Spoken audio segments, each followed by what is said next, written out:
တာကူလေးကိုနို့လေးနဲ့ရောထားတာပါဒါကတော့ဗာလဲဖရဲသီးပါပန်းသီးလေးပါပါမယ်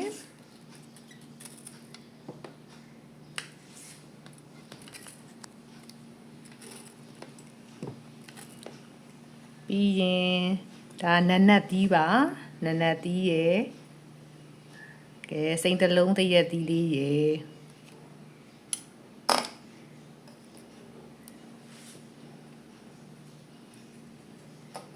တော့ဒီမှာတော့အစီအစံလေးတွေပါအစီအစံလေးတွေထည့်ပါရှင်ကိုကြိုက်တဲ့အစီအစံလေးတွေကိုထည့်ပါပြီးရင်ရေခဲတုံးကိုအဲ့ဒါလေးနဲ့နော်ရေခဲတုံးလေးရေခဲလေးထည့်ပြီးတော့ရင်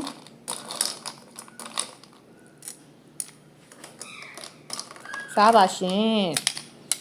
မွေးလိုက်အောင်မွေးပါfruit salad